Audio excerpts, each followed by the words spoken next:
My name's Daniel Reese. I'm 44 years old, and I've spent most of my adult life doing things the right way. I work as a systems engineer, nothing flashy, but reliable. I build infrastructure people don't think twice about until it stops working. Bridges, water systems, flood control.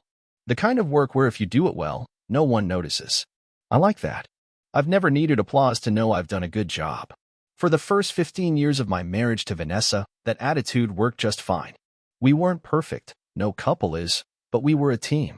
She taught elementary school when we first met, smart, driven, quick with a joke that could defuse just about anything. We bought a modest home in a good school district, had 2 kids, Sarah and Josh, and built what I thought was a good life.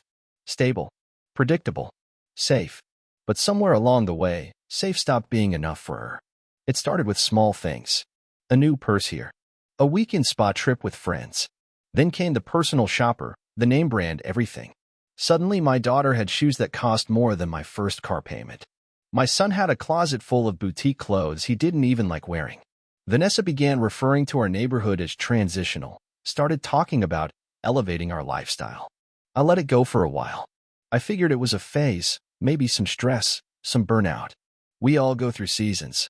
But when I sat down one Sunday night to go over the monthly budget and saw we'd spent over $4,000 at a boutique with the word atelier in it, I knew it wasn't a phase. So I did what I always do. I brought it up calmly. The next evening after dinner, kids upstairs, I said, "Hey, can we talk about the budget for a second? I noticed some spending that's getting a little out of hand. We may want to reel it in a bit." That was it. Not a lecture. Not an accusation. Just a conversation starter. She put down her wine glass like I just called her a failure. Her expression turned cold. "You're not going to control me," she said. "If you don't want me to look nice, just say it." I blinked. "Vanessa, this isn't about how you look. It's about keeping the lights on next year." That's when she got up and walked out of the room like I was a stranger. That night she didn't come to bed. Next night, same thing. By the end of the week, she'd moved into the guest room without a word. No conversation. No plan. Just space. And then I started hearing things. Small things, at first. Josh asked me, "Why don't you want Mom to have nice things?" Sarah once muttered, "Maybe if you made more money, she wouldn't be so sad." I didn't know what to say. I hadn't told them anything. I wouldn't. But someone had. And I could tell it wasn't the full truth. Not even close. That's when it hit me. She's not just pulling away. She's turning them against me. I remember when Josh was 5 and I used to lift him onto my shoulders after every soccer game, win or lose. He'd kick his little feet and say, "We almost had didn't we, Dad?" Like we were a team. Sarah loved bedtime stories. She had this habit of interrupting every few pages to ask questions. But why would the dragon lie? Or wouldn't it be better if the knight just talked to the troll? I used to think maybe she'd be a lawyer one day. Or a writer. But lately, it's like someone flipped a switch. Josh, he's 10 now, doesn't ask for stories anymore. He grunts, hides in his room, stares at a screen. And when he does talk, it's not the kid I remember. The other night, I asked him to put away his tablet and help set the table. He didn't even look up. Just muttered, "Why should I? You don't even care about this family." I stood there, holding a stack of plates like they weighed 100 pounds. Then came the kicker. "Mom says you only care about money." That sentence sat in the room like a stray dog, uninvited but refusing to leave. I didn't say anything. I just nodded, told him to go finish his game. There's no use arguing with a message that's already been carved into someone else's mind. And Sarah, 13 going on courtroom prosecutor, she barely speaks to me. At dinner, she pulls out her chair like it's punishment and pokes at her food like I seasoned it with contempt. One night, she didn't even sit. Grabbed a plate, filled it, and disappeared upstairs. I asked Vanessa if we could eat as a family again. She didn't look up from her phone. "Teenagers need space," she said, as if she were reading from some parenting blog written by a divorce lawyer. But I know my kids. Or I thought I did. Now I hear pieces of conversations I was never a part of. "Dad just wants control. Dad's not fun. Dad's always watching the bank account." It's strange how quickly a home can start to feel like a courtroom. Every step, every sentence weighed and judged in secret. You don't notice the shift until it's already happened. Until the voices you once tucked in at night now echo back someone else's opinions. Lies are like termites. You don't see them, not at first. They work in silence. They eat at the beams behind the drywall while you go on vacuuming and folding laundry and thinking everything's fine. Then one day, your foot goes through the floor, and you realize the whole thing's been hollowed out beneath you. I haven't confronted Vanessa. Not yet. I don't even know what I'd say. Instead, I've started doing what I should have done months ago. I'm listening. If you only saw Vanessa from the outside, you'd think she had it all figured out. The curated Instagram feed with the carefully filtered family photos, matching Christmas pajamas, hand-packed school lunches shaped like zoo animals. Captions like "Grateful for my blessings," #MomLife, #WarriorQueen. You'd scroll through her profile and think she was married to a saint, or at least someone she liked. But behind the filters and hashtags, the truth was a little murkier. I found out she'd been talking, not just to her friends, not just in passing. She'd been planting seeds in places I never thought she'd go, telling neighbors I was emotionally controlling, telling her book club that I never supported her dreams. Even her parents, who used to hug me like a son, now called less, answered even less. At first, I thought it was just distance, the usual drift that happens in families over time. But then I found the messages. She'd left her tablet open on the kitchen counter. Normally, I'd never snoop. I've always believed trust is built, not enforced. But that morning, something told me to look. And there they were. A long text thread with her sister. "He's a narcissist," she wrote. "Honestly, I think he enjoys making me feel small." Another message: "He treats me like I'm a prisoner in my own home. He watches every penny like it's his job." Then one that made my jaw tighten. "He's not a father. He's a tyrant with a checkbook." I didn't get angry. I didn't shout. Didn't flip a table or demand explanations. I just stood there, staring at the words, rereading them slowly, calmly, like a man studying the fine print of a contract he never agreed to. And then I opened my laptop, created a folder, labeled it Chronicles. Inside it, I began placing truth. Quietly, carefully. Receipts of the luxury handbag she bought while claiming we couldn't afford soccer registration. Screenshots of her text messages when she thought I wasn't paying attention. Bank statements, appointment logs, timestamps. Notes. Observations. Nothing embellished. Just facts. I started writing it all down. Tuesday, for 17 p.m., said she was working late. Saw her tagged at a wine bar 30 minutes away. Saturday, 11:03 a.m., told the kids I was too cheap for new school clothes. Amazon order of $480 placed under her account same day.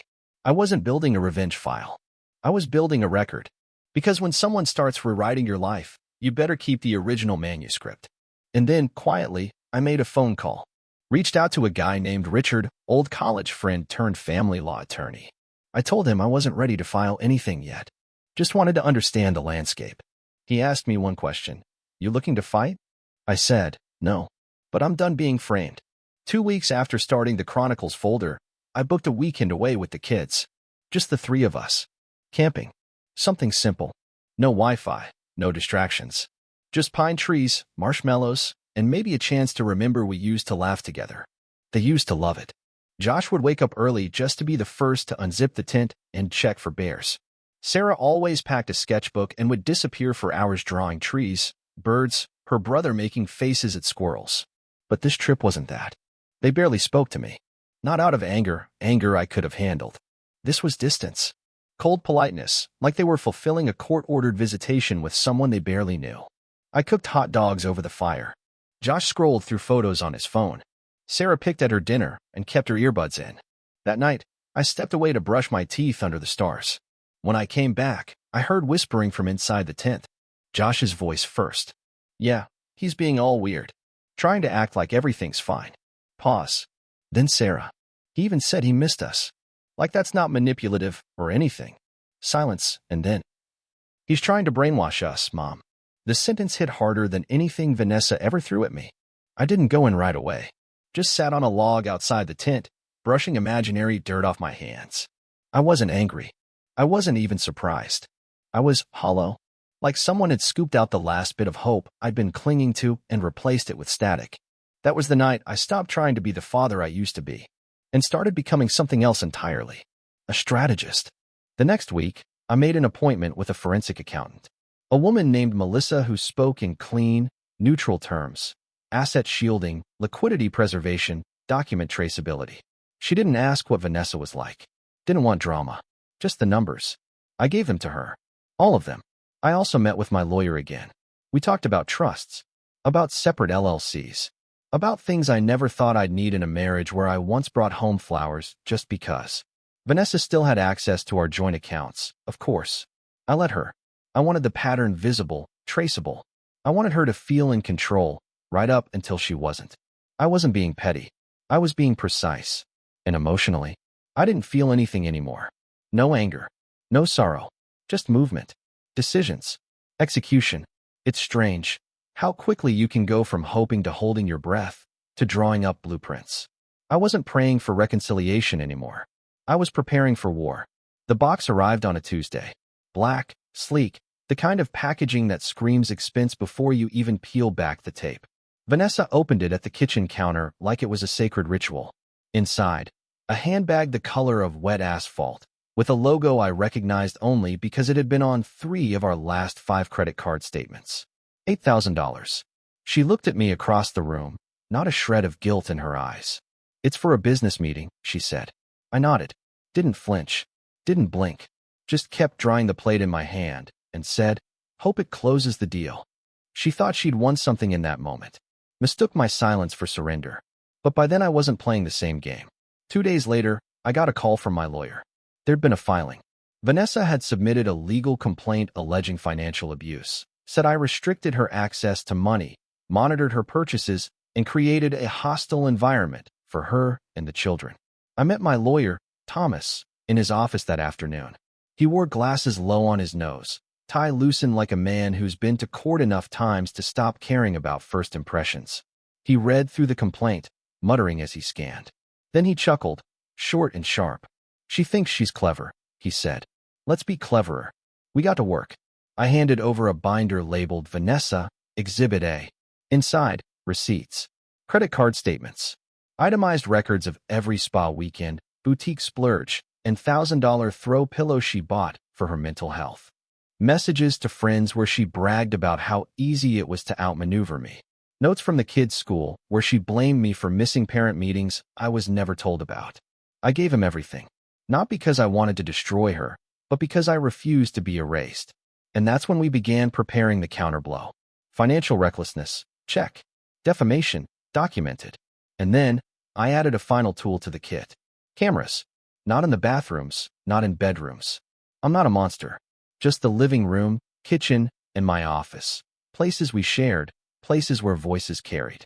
Everything was legal, signed off, and approved. She'd been screaming her story into the world, and I decided to hit record. It took less than 3 days. I walked in from the garage and heard her voice. Low, cold, familiar.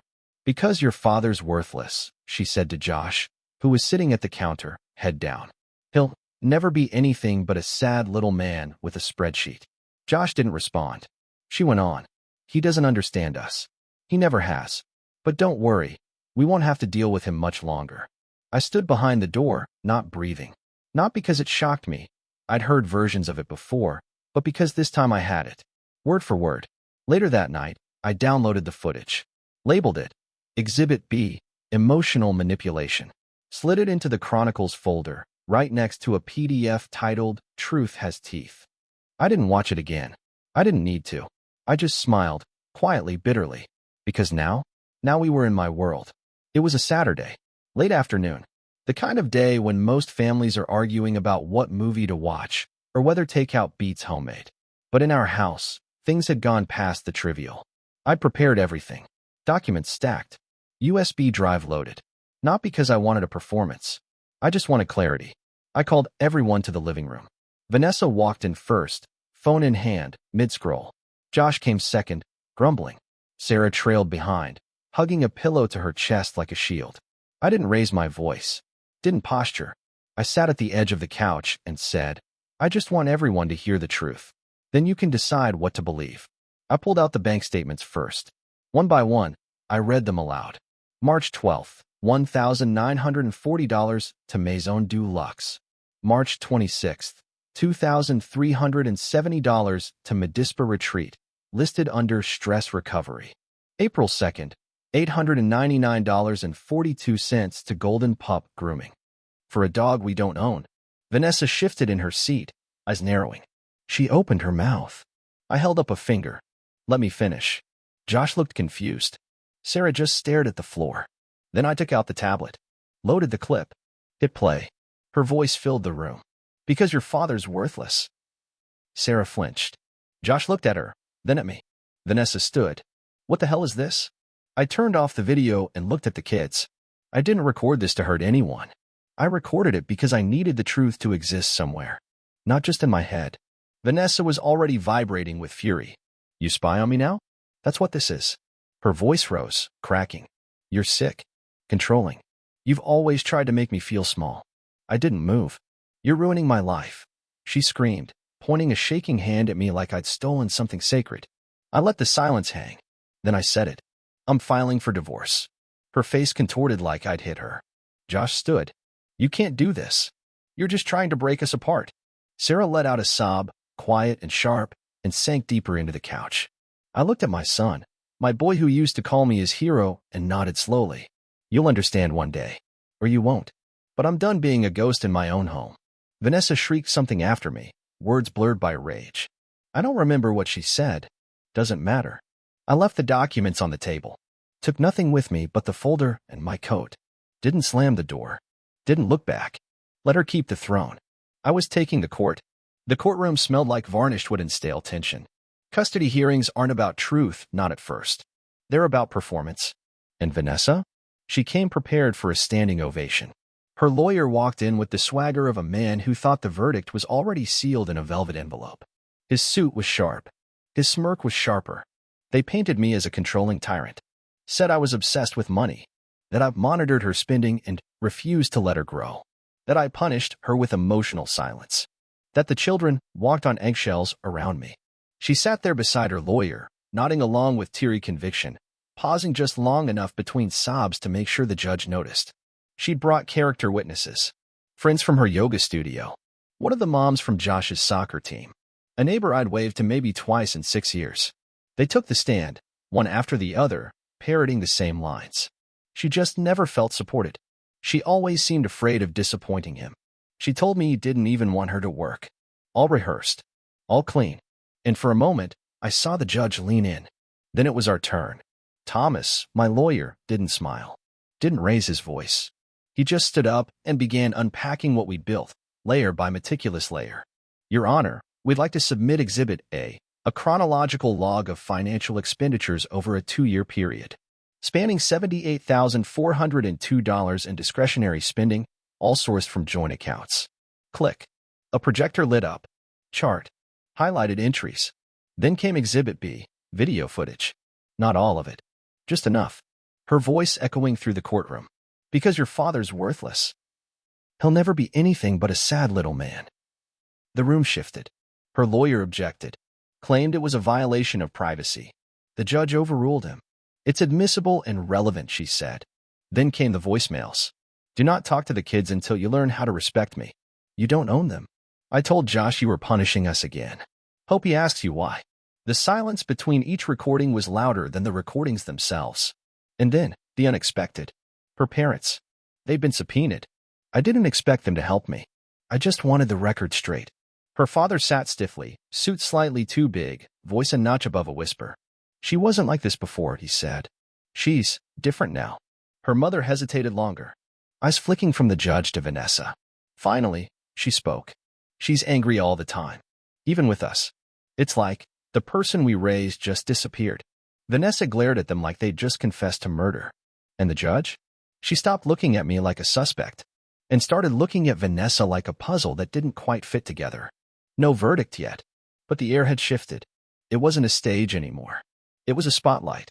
There's a particular kind of ache that comes when you realize your own children have been caught in a war they never enlisted for. You can't bandage it. You can't reason with it. You just wait and hope the truth finds them before the damage hardens. The court appointed a psychologist, neutral, licensed, trained to see through performances. The kind of professional who knows when a child is reciting lines. Sarah went in first. She was gone almost an hour. I sat in the hallway, knees bouncing, eyes fixed on a crack in the floor tile like it might tell me the future. When she came out, her eyes were red, and she didn't look at anyone, not me, not Vanessa, not the clerk. Later, we got the report. She broke down, the psychologist told the judge. She said, quote, "Mom told us to say bad things about Dad, but he never hurt us." The words landed like a soft bomb in the courtroom. Not explosive, but devastating. Josh was next. My boy, 10 years old, sneakers too big, heart even bigger. He hesitated more, spoke slower, still caught in the fog of mixed loyalties. But he said this: "I don't know why we're mad at Dad. I just know Mom gets upset when we're nice to him." And just like that, the tide didn't just shift. It turned. The judge ruled for temporary joint custody, said the children's best interests would be preserved only if both parents were in their lives. But there was more. She turned to Vanessa, direct, unflinching. "You are being warned. If I see continued evidence of parental alienation, this custody arrangement will be revisited." Vanessa looked like she'd swallowed glass. Her lawyer sat back in his chair like someone had pulled the plug on his confidence. Me? I didn't smile. Didn't sigh in relief. I just sat there, steady, hands folded in my lap. Because this wasn't victory. This was oxygen. When the judge adjourned, I stepped out into the daylight. Cold, clean air hit my face. And I breathed. Not like a man who'd won.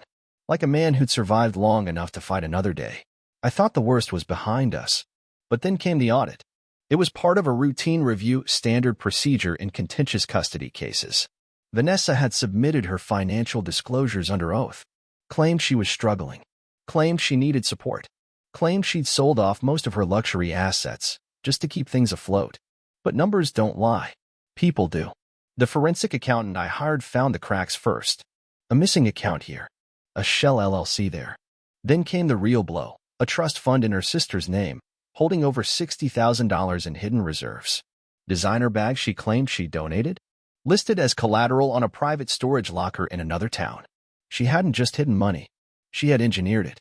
And when she'd sworn under oath those assets didn't exist, well, that turned a bad divorce into a legal firestorm. Thomas filed the motion that same week.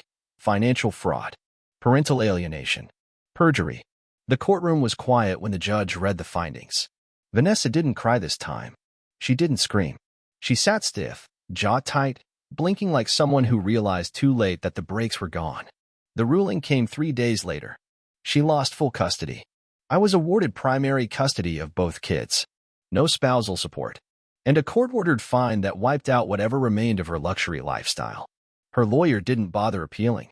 I didn't gloat. That's not my nature. I signed the final paperwork and moved into a smaller place. 3-bedroom ranch, quiet neighborhood, nothing fancy. But it had a backyard. It had space. It had peace. The first night there, Sarah sat on the porch swing with a blanket wrapped around her knees. Josh fell asleep on the couch holding the dog like it was a shield. I didn't lecture them. I didn't say, "See." I just made hot cocoa. Put a movie on. Sat nearby. The next morning, I called a therapist. Told her I had 2 kids who'd been through a war without knowing what side they were on. She asked, "What do you want me to work on first?" I said, "Trust." But no rush. She asked if I needed anything for myself. I said, "Not yet. Let's start with them. Time doesn't heal all wounds. But it does give you space to breathe between the aches." 3 months after the ruling, life wasn't perfect. But it was life. There were quiet breakfasts, mismatched socks, backpacks left half-zipped. Real, ordinary messes. The kind I used to take for granted. One morning, Sarah paused at the front door, books clutched to her chest. Then, without a word, she stepped forward and hugged me. Not out of pity. Not obligation. Just her own choice. "Love you, Dad," she said. It was quick, but it was real. An hour later, Josh came downstairs in his soccer uniform. Cleats already on, tracking dirt across the floor. "Hey," he said, barely looking up.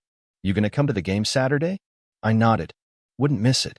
He shrugged like it didn't matter, but the corner of his mouth curled up on one side. After they left, I opened the laptop in my home office. There it was. The folder. Chronicles. Thousands of files. Screenshots. Statements. Timestamps. All of it. The quiet archive of a man accused of being a monster, who decided not to scream, but to document. I scrolled through it slowly, page by page, file by file, and then I highlighted the whole thing. Right-click. Delete. Confirm. "Are you sure you want to permanently remove these files?" "Yes." The screen blinked. Gone. Later that week, I stopped by the supermarket after work, grabbed some apples, a loaf of bread, A six-pack of the juice boxes Josh likes. Then I saw her. Vanessa. Aisle 6. She didn't see me at first. Her hair was tied back sloppily. Eyes tired. Makeup smudged. A gray hoodie with a logo half faded. She was scanning prices, holding a box of off-brand cereal. Her nails, once manicured weekly, were chipped. She turned. Our eyes met. She looked away. I didn't wave. Didn't smile. Didn't speak. Just pushed my cart forward and turned down the next aisle. Some things don't need to be said. Vanessa told them fairy tales. Villains and martyrs, castles and curses. I told them truth. Boring, steady, inconvenient truth. And one day, they'll remember who showed up, who listened, who loved them, and who lied. Viewers, this is the end of the story. We would be very grateful for your likes, comments, subscriptions, and sharing of our stories. See you next time.